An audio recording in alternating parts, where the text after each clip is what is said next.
Good evening, all of you who've come online tonight for this meeting of the Virtual Heritage Group, indeed the last meeting of the group until September. The format will be as normal. I'll do a brief introduction to our speaker in a moment, and then the speaker will speak.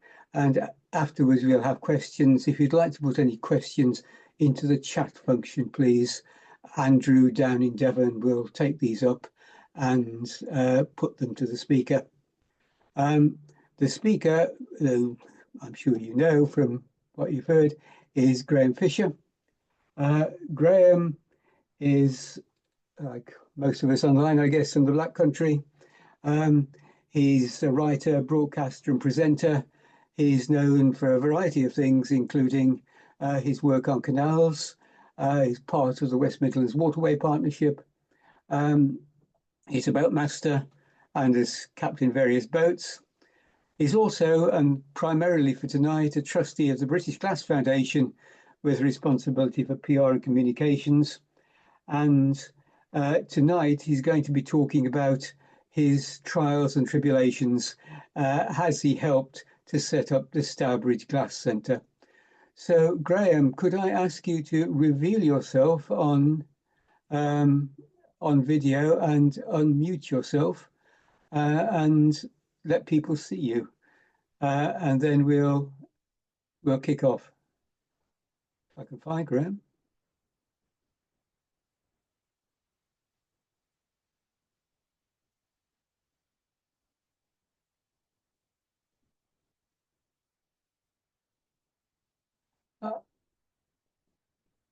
Could you unmute, Graham?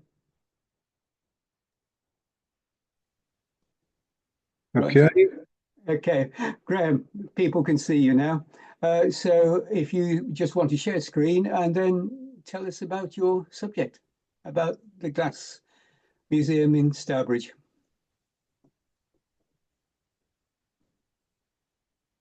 Okay. That should be us ready to go. That's fine. That's fine. Excellent. You're good to go now. Thank you. Good evening, everybody, and thank you to our host for that fulsome introduction. The tale I'm about to tell is quite remarkable for a number of reasons, not least the fact that from derelict building to world-class facility, and I'm quite genuine in that we already have a world-class reputation, has taken less than 15 years, which is rather remarkable. There's other remarkable facets about this as well, but they will reveal themselves as we go along.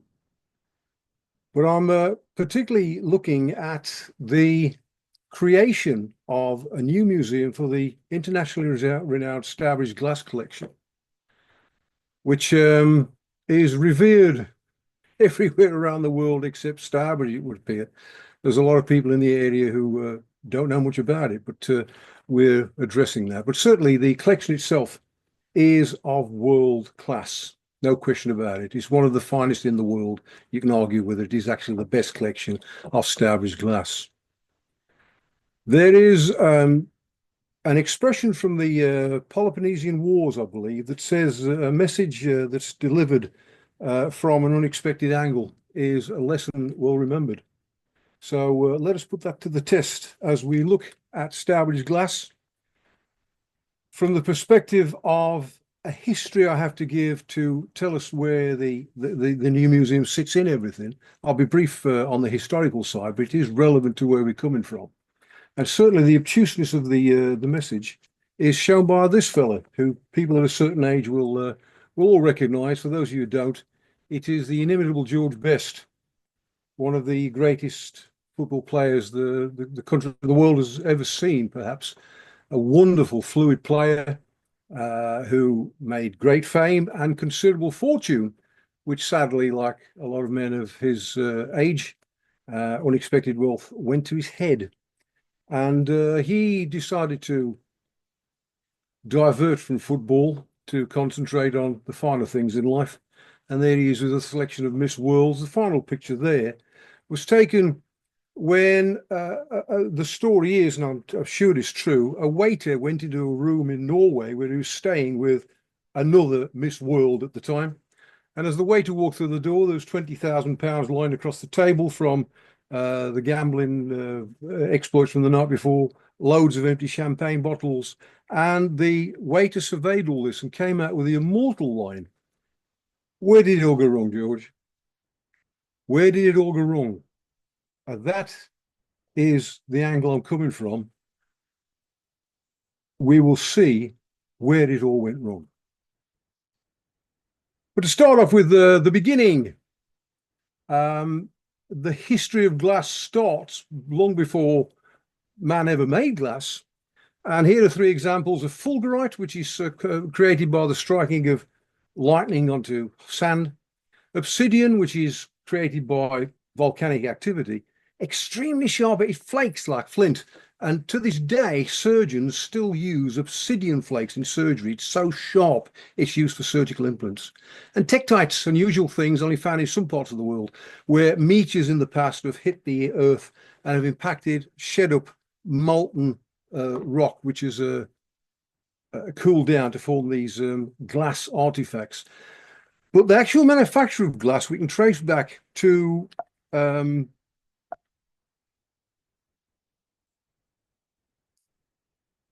oh,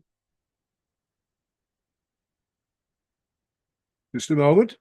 I seem to have a little hiccup. There we are. My apologies. Sumerian glass was first made about 3,500 BC. We can't be precise.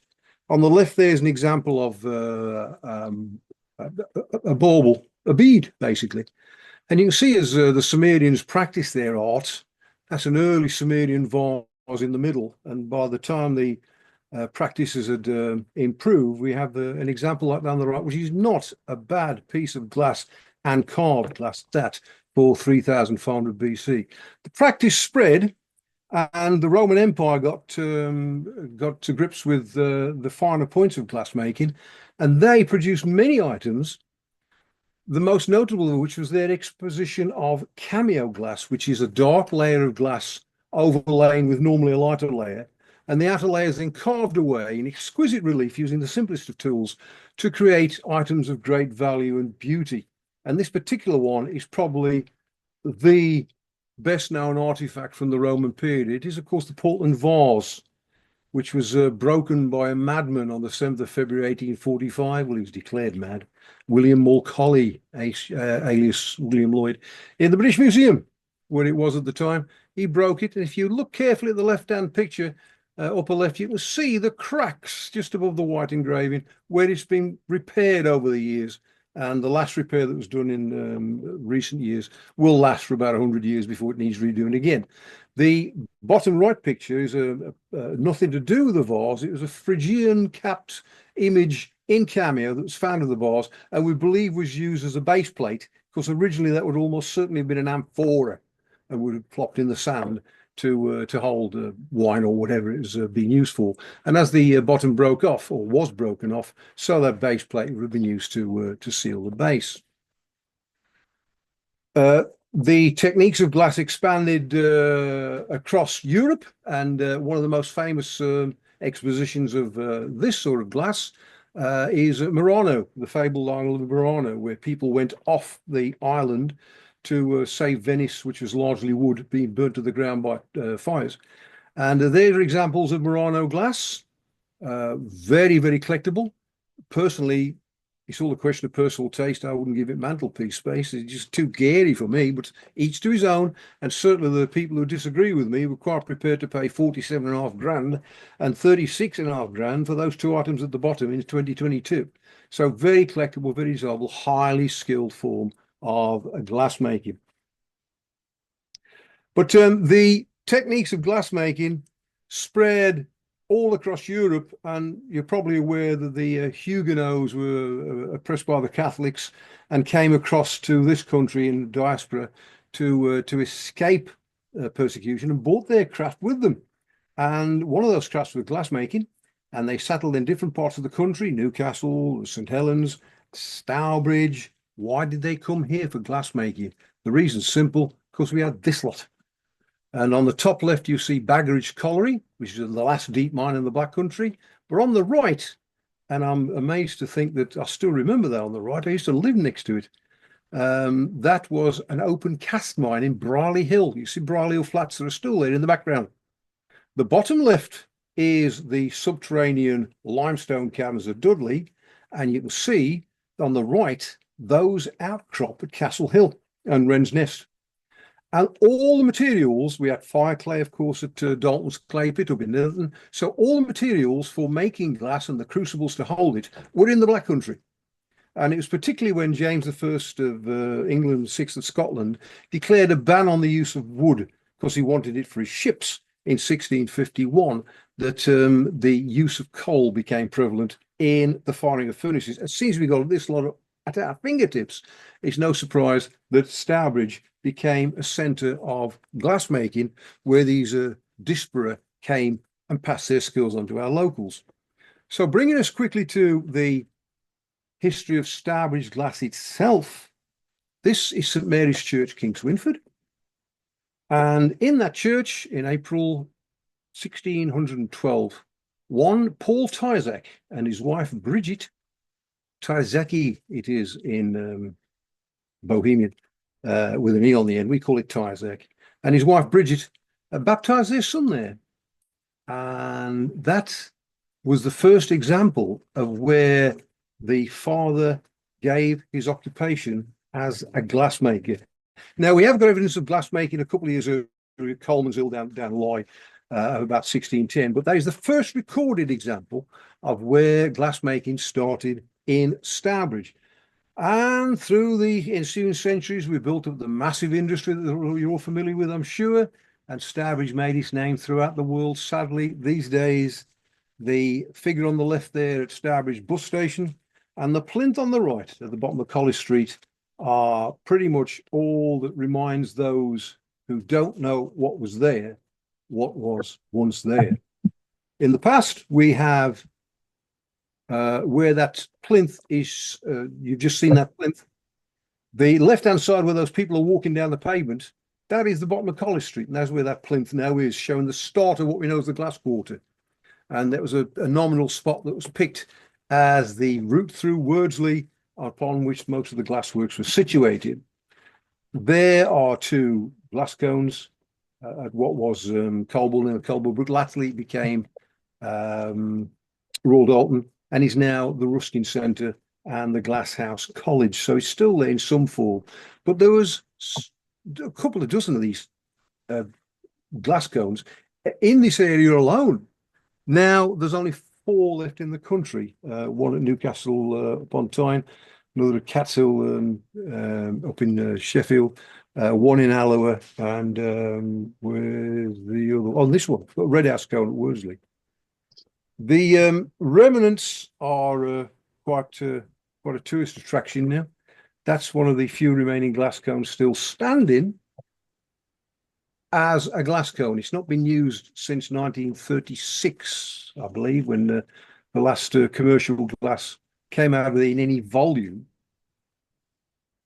Well, not too far away, we have Plowden and Thompson, and this is the remains of a glass kiln that has been truncated for various structural reasons. They tended to either fall or start cracking at about the height you see there in front of you. So they were truncated to prevent collapse.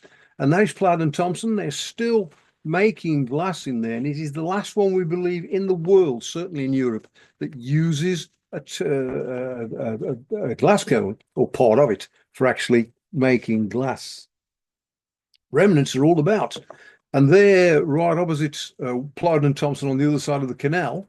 Something that I'm more familiar with is what was the canal side glassworks, and this is a wonderful picture that actually shows the vents and the flues where the heated side to control the furnaces was controlled by a team of men called teasers, who controlled the temperature of the furnaces inside that cone. And he said they could judge the temperature by the colour of the bricks around the furnace.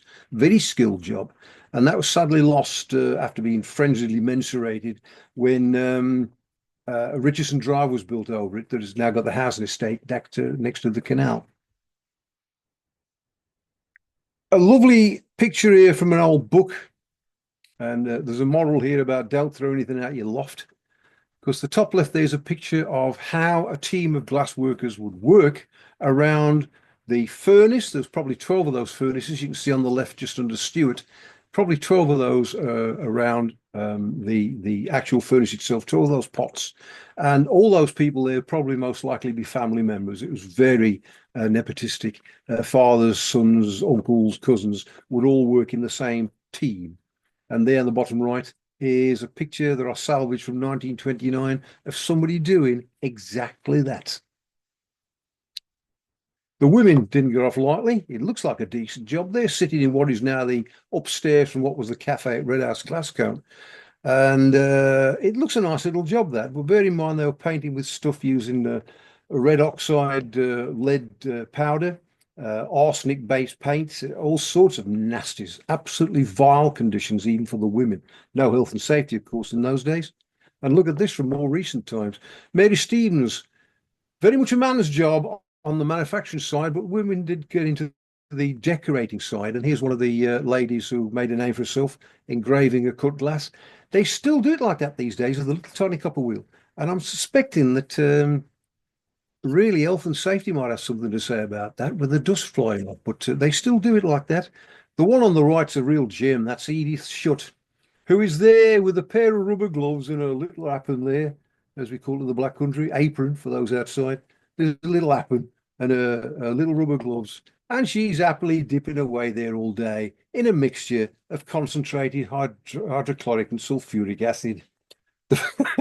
The fumes from which alone could rot through my boat in a week. Awful stuff.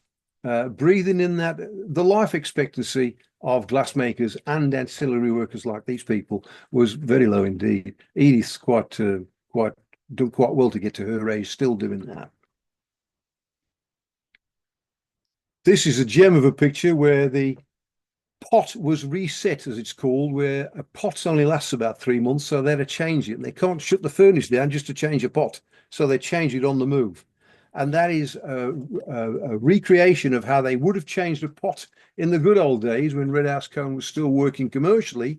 And you can see the extent of the safety equipment there, hair shirts and trainers and shoes. I mean, it just look at it. It's horrifying. And it's only 40 years ago. They were still working in those conditions and thinking nothing of it.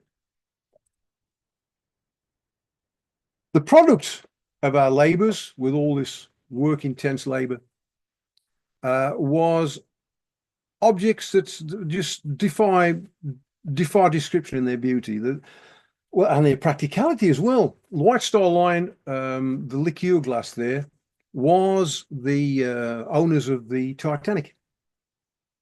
And there is the apocryphal tale of a load of well, it's not apocryphal. There was actually a load of glass went down to the docks to go on the ship that didn't make it. It just sailed.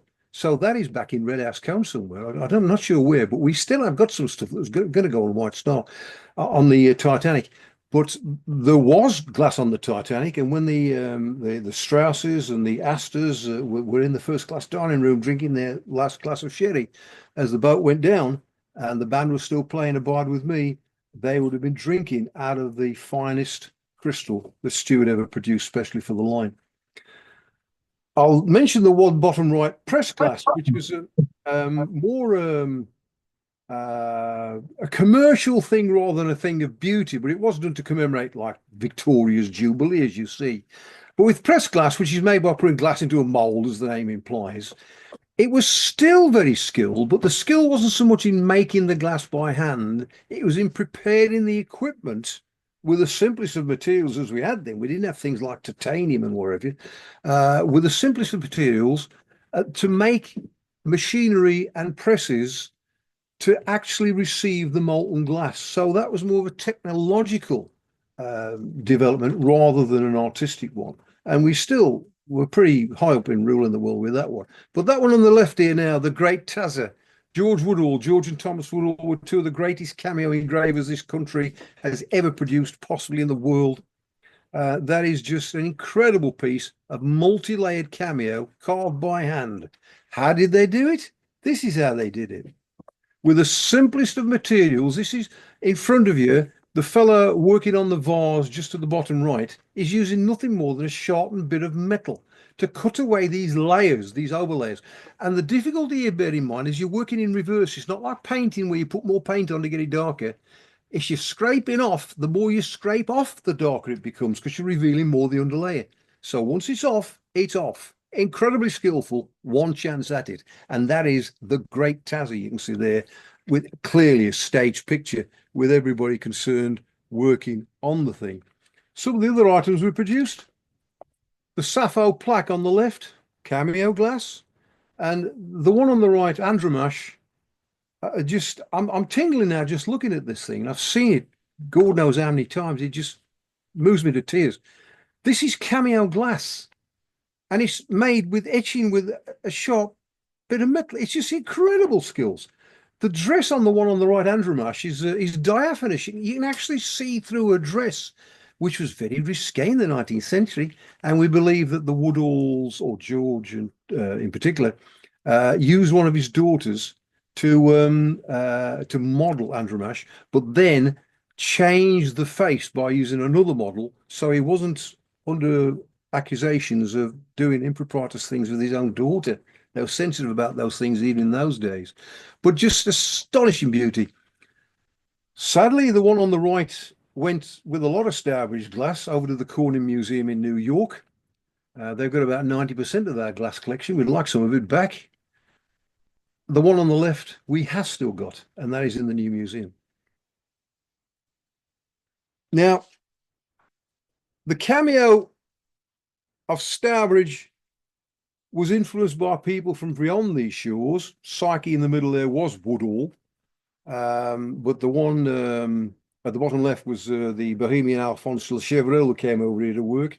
All different styles of cameo. Cameo wasn't our only creation. We also made a name for ourselves, of course, with various other aspects of glass, not least lead cut crystal. And there's a few examples of some of the stuff that is currently in the Stourbridge collection that's been built up over the years.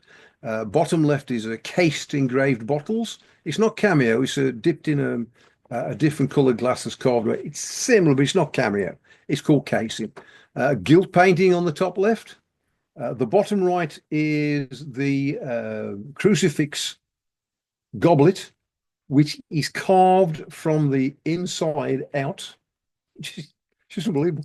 And the top right there is one of the Woodalls I think it's a self-portrait. You see the cone in the background, and that is a vase from the 19th century coming into the 21st century. The lady in the middle there is Miss Worcester, who's wearing a glass and barbed wire dress. The Danger of the Image, that was called. And I was at the photograph shoot at Broadfield Arts Glass Museum when that was being photographed by Miss Worcester. And you've never seen so many folks with no film in the camera in your life as that. They were crawling over a photo. She was stunning in that dress. Absolutely stunning. The feature, of course, being the dress, but a nice, pretty young lady, the model, did no harm. But when they took it off her, she was actually bleeding. And that was part of the danger of the image, that the glass was not as innocuous as it seemed. All artistic stuff. We bought that for the museum, or somebody bought it for us. I think it cost us £8,000. But that's the sort of stuff that that Stourbridge has and still turns out. And practitioners are still to this day working on things like cutting wheels, doing the vase on the top left, diamond cutting wheels, the glass on the bottom left, and Carl Palmer, who's still at it, doing his copper wheel engraving with a remarkable skill. You can just make out a fox on that glass. And some of those discs that he used, copper discs, are actually old pennies that he drills a hole in the middle, sharpens them up, and carves them with old pennies. Just incredible skill. You can see those working to this day. We had all that, and we lost it. Simple as that. And this is where our story gets towards the creation of a museum. Because one must ask, just like with George, where did it all go wrong? And I've got here a list of things that I'll show you by way of emphasizing them with showing you this picture. East meets west and wins emphatically. Now, I might not know much about glass. I'm no glass specialist by any means. I'm a trustee of a museum, but I've never made a piece of glass in my life. But I do know a lot about motorbikes. And that one on the left, needn't bother what it is, the Kawasaki's it happens, and it's a double overhead cam engine. And I've ridden one of those on a track, and it's an incredible thing. I got it to 125 miles an hour. That was in first gear. It's got 6. I got to 3 and thought I don't need more of this. Absolutely incredible piece of machinery. The one on the right I'm more familiar with because that's mine. It's in my workshop now. And that's my pride and joy Triton, which is a Triumph engine, which goes back to the engine's 1966. It was about the peak of development of Triumph before they went bust and subsequently became revitalized. But that was the peak of their original incarnation in 66. And that is a pushrod twin-cylinder engine. Double overhead cam on the left, pushrod on the right. There's the difference. In 1939, when Edward Turner was developing that engine on the right, a young apprentice went to him and said, "Mr. Turner, I've got something that might interest you. I've called it a double overhead cam engine." To which Edward Turner said, "Now we're all right as we are, son." Thus begat the Japanese bike industry. And there's just a few reasons here. Where did it all go wrong, George? Well, as far as the glass industry goes, this is where it went wrong. And not just the glass industry. Entrenched attitudes, the British disease. British Leyland went, where they had a model of making a car and then sending it out to everybody saying, "Look what we've got, come and buy it." In 1959, Soichiro Honda went to the TT races, knowing people like the sound of Triumphs, and you'd have seen this little Japanese man recording the bike going around the TT. He was recording the sound so he could make it to give to the people what they wanted. Our British disease has been making something and then trying to get people to come to us, and it don't work. Lack of innovation is another reason. Failure, well, you can read them for yourselves, but the one at the bottom is of interest because you can add your own there.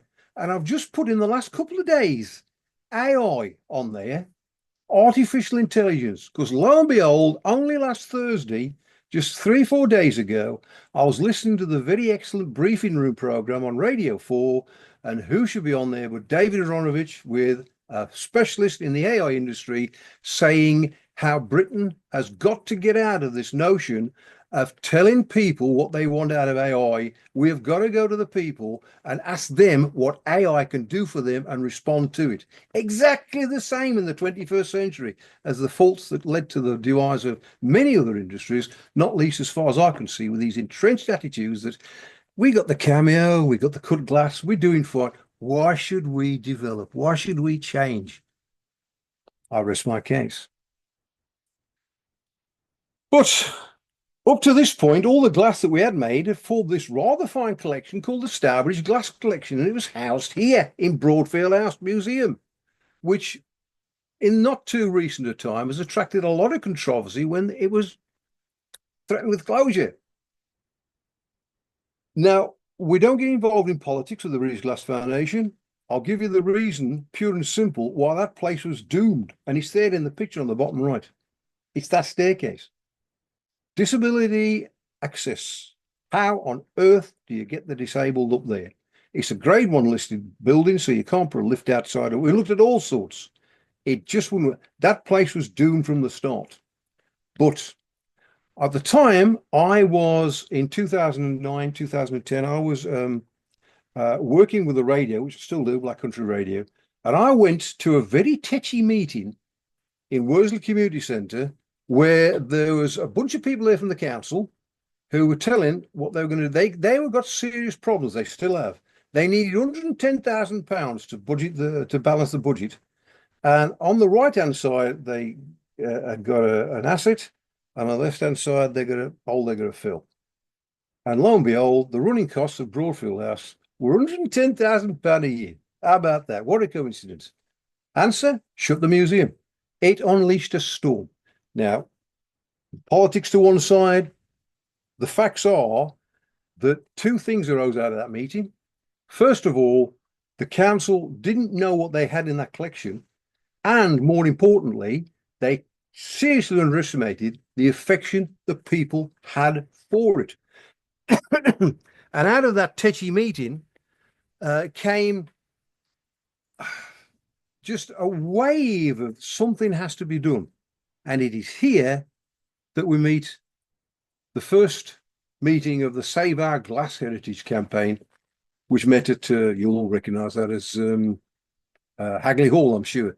And in the front there, next to me with the long hair there, is Eric Knowles, Graham Knowles to the left of him, our chairman who's just got the MBE, Stephen Pollockhill, glass proprietor of Nazing, Luke Perry, the architect, a couple of politicians, John Sanders in the background, the late John Sanders, glass expert.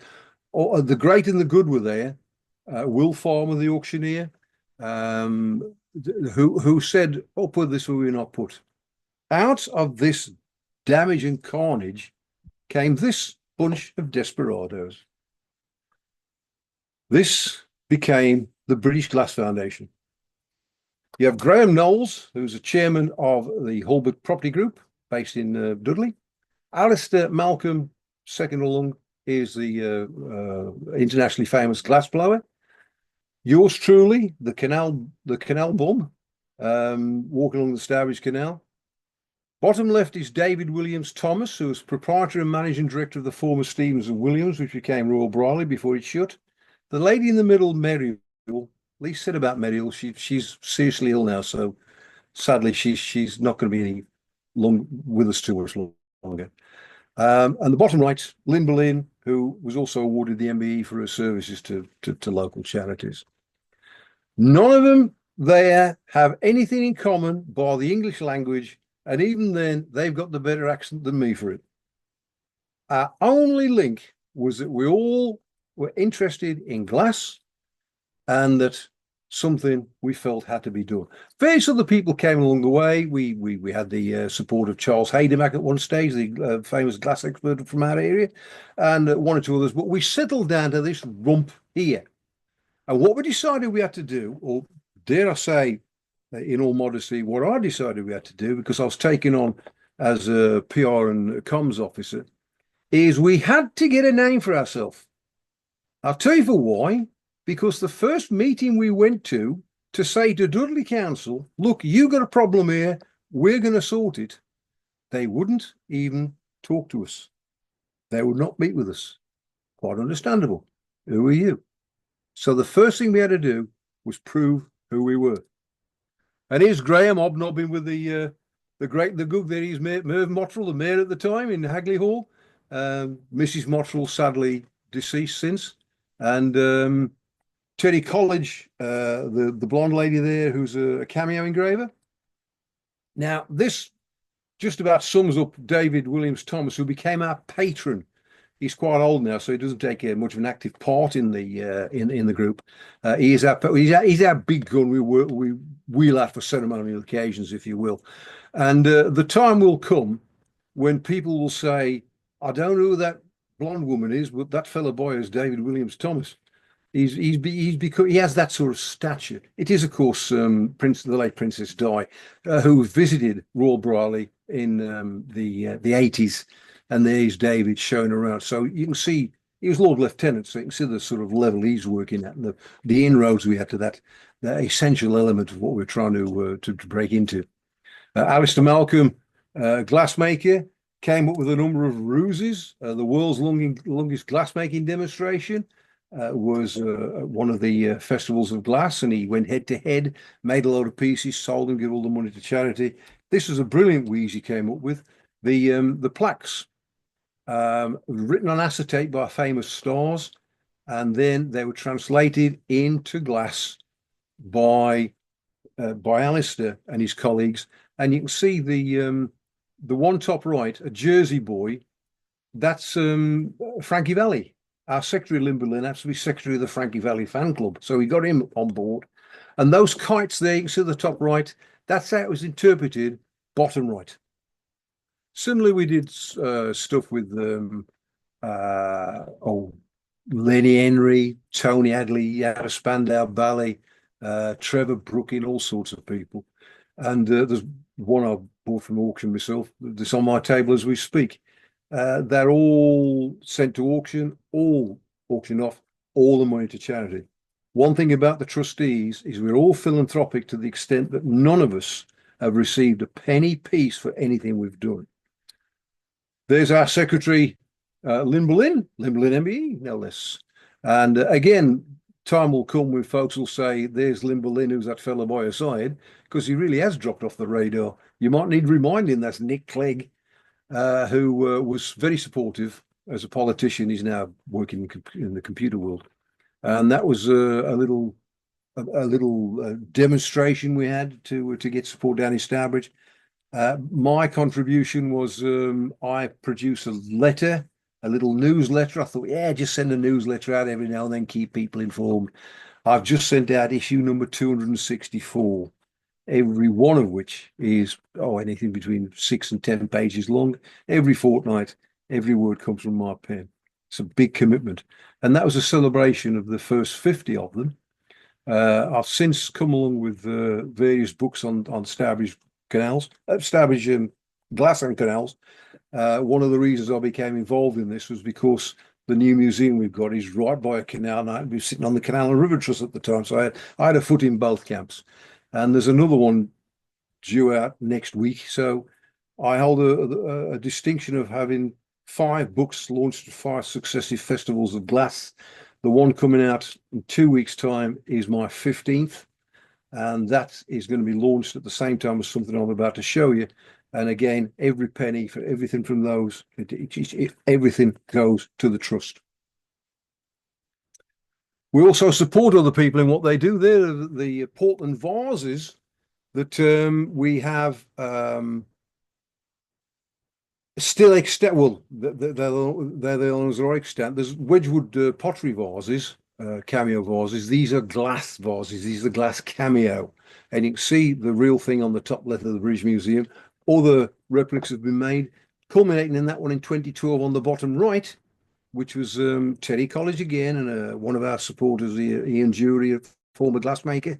And that is now on display in the museum. Ian's given everything to the museum to display. It's an amazing statistic that out of those 6 there, 4 of them have got direct links with Stourbridge. The Northwood Pargeter and the Richardson Lock were made by the canal at Stourbridge at Red House. The Steve Bradley one was made by a man who did his train at Stourbridge, and the 2012 one is in our museum now. 4 out of 6 in the world have got direct links with Stourbridge. And there's nobody I've ever seen mention that except in my book. I found that out, I recognize that as a statistic, and I've never seen it quoted anywhere else since. And it should be, because it's an amazing achievement.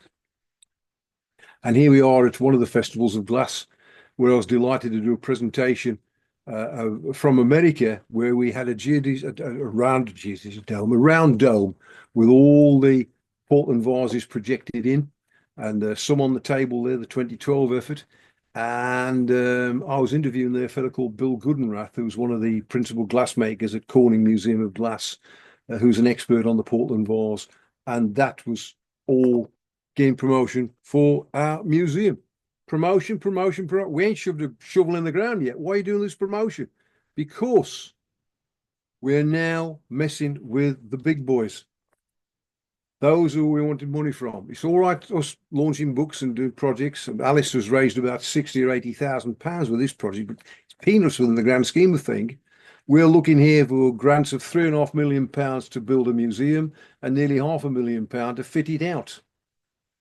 And if you go to these sort of people, then the first question they ask, they ain't interested in what good is going to do for the glass industry.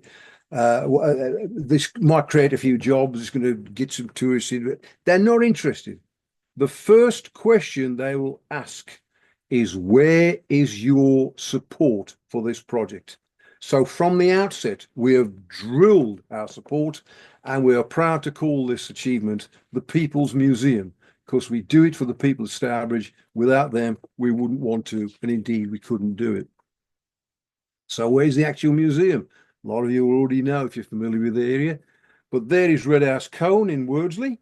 And on the left is the old Stewart's Glassworks site. Closed in 2001 with the loss of 220 jobs. That's where they made stuff for the Titanic. This was the last major heavyweight to go. There's still one or two people dabbling with glass, but this was the last big heavyweight to go. Tragic loss to the area. Vandalised ruin. One more winter or one more vandal's fire, it would have been lost. We're as close as that to losing it. But if you look at that carefully, we had a vision. This is what we wanted to do. How about that?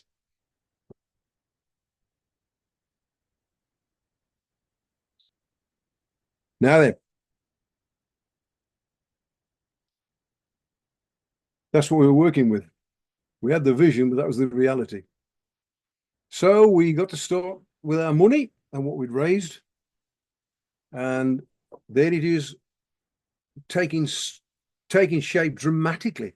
And while they're doing this, we're still plugging out on the publicity and still keeping people fully informed of what's going on at all times, so that people are involved with this and it's not something distant from their reality.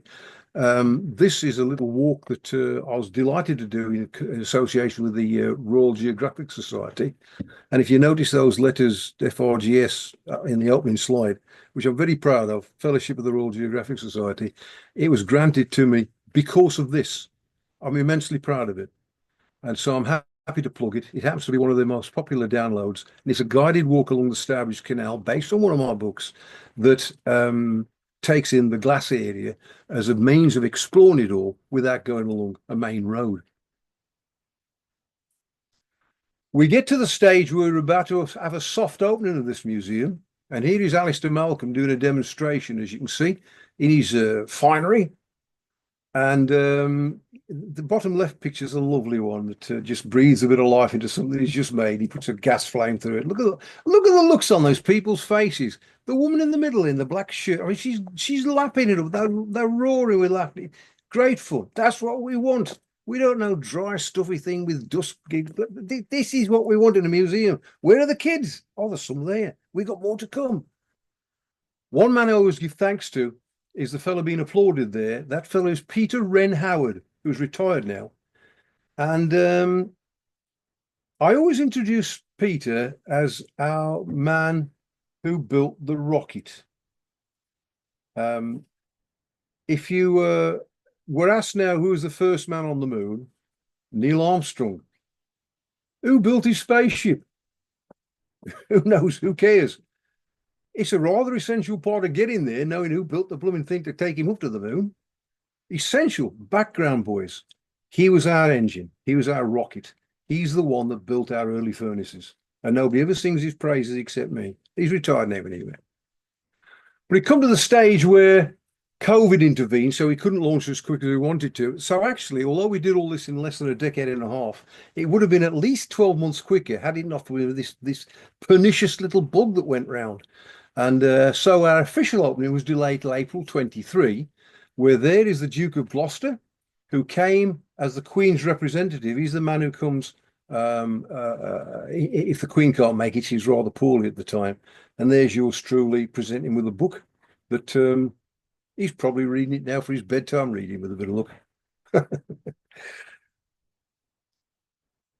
And there is the book to accompany how the museum came into being. That is, at the moment, the latest book. It'll be superseded in a couple of weeks when we do another project that's I'm about to show you. But already we've got an accredited museum status, which means we can attract collections from around the world and do all sorts of things that you can't do without accreditation. We're a proper museum, in other words. We ain't just a collection of stuff. We're accredited by the Arts Council. And the one on the right-hand side, oh, wow, we hadn't been open 12 months when we got that. The Traveller's Choice Award for TripAdvisor's best attraction in Stourbridge. And what we've got in the museum is the dry exhibits, of course. There's the Sappho plaque bottom left in the center, and on the bottom right there, the Portland vase, the 2012 replica. And some more stuff that, oh, you can't show the stuff there. We just chock a block of the things. We also have possession over the whole collection now. So we can interchange these and keep it fresh on a regular basis. And the bottom right, design your own piece of glass. There's some hands-on stuff that the kids come in and can mess about with. And they love it. We have activities for them. We put stuff on for youngsters. It's unbelievable. Catch them young. And that's certainly what we intend to do. This is no dry, dusty museum. It's vibrant, it's active, and it's alive. It hasn't always been like that, and we did go through a bad patch where glass really was in the decline. Not everywhere. Back in the 20s, we had the Bauhaus movement, and they experimented with the glass. Tiffany's, of course, who are still famous in glass. There's Louis Comfort Tiffany, they're one of the founders. William Morris of the arts and crafts movement. If you want to see his work, go to Whittick Manor. There's lots of his stuff around there. They were all dabbling with glass while our industry was fading. It was on a very small scale. But what really came to lift us all out of the doldrums was this fella. This is Harvey Littleton. And Harvey was an American man who pioneered studio glass, not mass production, not making 1,000 glasses for the Titanic, using glass as an art form to represent people's interpretation of art using molten glass as the medium to do it. This was a whole new bag back in the 50s when he developed it. But for some reason, Stourbridge took the initiative and within a very short space of time, and now is a mecca for studio glass artists. This bloke here is the big daddy of them all. This is a fella called Dale Chihuly. He's got one eye because he lost it in a car crash in 1974, but he still turns out monumental pieces of unique glass like this lot here. The blue one top right, the blue one bottom left are both in Kew Gardens. And the one on the bottom right is California, I believe. And they're all handmade by him. He is the maestro of studio glass. But the movement has generated a load of studio glass artists who use Stourbridge as a mecca. And the thing about it is that whereas before each glassmaker would have had a separate role within the process, the studio glass artists who use stuff for artistic purposes, sometimes it's functional, but more often than not, it's their medium in which they express themselves. They do everything from mixing the sand and the silica to making the glass, to etching it, engraving it, making a stand to put it on, wrapping it in polythene and sending it out in a box to a postal address and taking it down the post office. They do the lot. One person, his or her helpers, do the lot. That's the difference between the mass production and the studio glass, of which we have developed as an embodiment of the technique. So if anybody tells me again that Stourbridge glass is dead, I think I'll hold my breath till my face goes purple. I'm growing weary of telling people that it is not dead. In fact, I honestly believe, especially with the rise in recycling and other environmental considerations, the glass is on the cusp of a huge revival. And remember, friends, you heard it here first. Some examples of studio glass made in Stourbridge. There's the names of the people who've made it. Not all, they're all males actually, but there's females as well. Just pure chance that I'll pick those as examples. They're all examples of studio glass. And glass also has a future in other aspects of life, not least these two applications here. The one is something that you probably will never get your hands on, which is telescope lenses for the Hubble telescope. The other one is experimenting with pure boric silicate glass, which is especially useful in anti-conductors and telephone screens. The electronics world is what I'm trying to say. The world of electronics. Glass is just on a massive upshoot in its use in technological advances. So although, again, using the example of the Titanic and their wine glasses, those days have gone. We've gone through a period of decline, stagnation, resurgence, and here is the evidence that we are on the cusp of a great future. Locally, where do we want to promote Stourbridge Glass in particular? Well, here's one bloke who's doing a good job for us. That's Chris Day. He's a plumber by trade. Decided he might have a go making glass. Turns out he's got a latent talent. Look at that lot. It's an award winner, that. And with Chris's roots, you can see his motivation for creating that sort of piece. I don't even have to explain what it is. You can see his motivation for that. It's a stunning piece. And he is an award winner. He's currently on show in the Vassal Gallery of London. And when he ain't doing that, he goes back to his plumbing to raise money for his next batch of sand. It's a bit hand and mouth for Chris, but he's on the cusp of something great, and he's one of we. He's one of our team. Somebody else that is an example of who we're promoting is this fella here, and I met him a few years ago. There's an old glassmaker who said to me, "Have a look at that, Gray." And there was a tumbler, glass tumbler, with daubs and scratches over it. True as I'm here, scratches on it. Now have a look at that. And it is an exquisite piece of engraved glass. And this man, almost in awe, said, from that to that, 6 weeks. He says, it took me 20 years, and this kid's done it in 6 weeks. He is on the autistic spectrum, as you would expect, with that sort of talent. But there he is, Tom Southall. Lovely man. And with nothing but natural talent, that's what he's coming up with on the engraving side. Himley Hall and the late Crooked House. All done with nothing more than a slate of glass and a sharp pointed stick.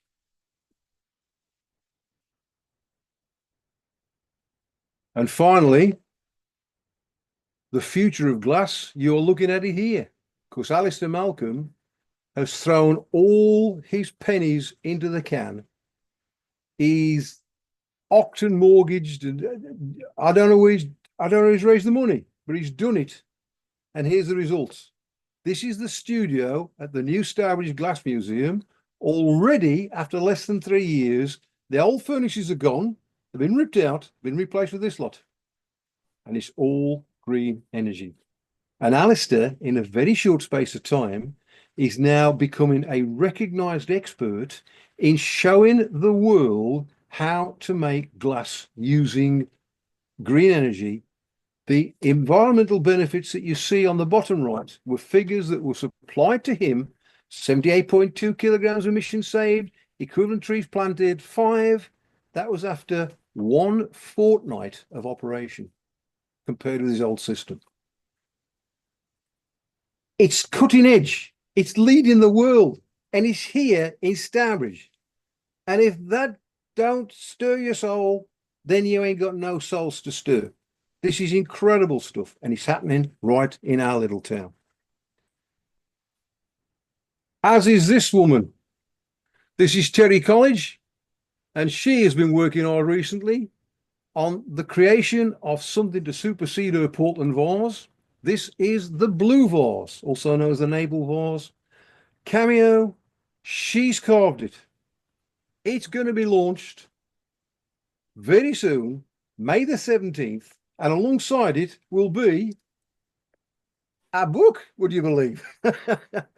Signed. Anybody who signs up to attend that event will receive a free copy of that, signed for attending the event. After that, they'll be sold, and every penny will go to the Breach Glass Foundation. So, there was our vision. That is the old Stuart's Works. That was the derelict building I showed you opposite the Red House Cone. And we committed ourselves to that vision by a book we published from our earliest days when we said, this is our vision. There's a picture on the front. That's the actual picture I've just shown you.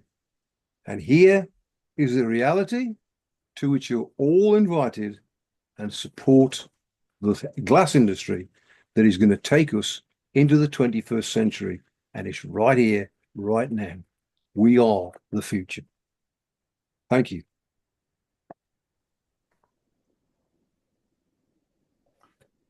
Graham, thanks so much for a fantastic talk on Stourbridge Glass Museum.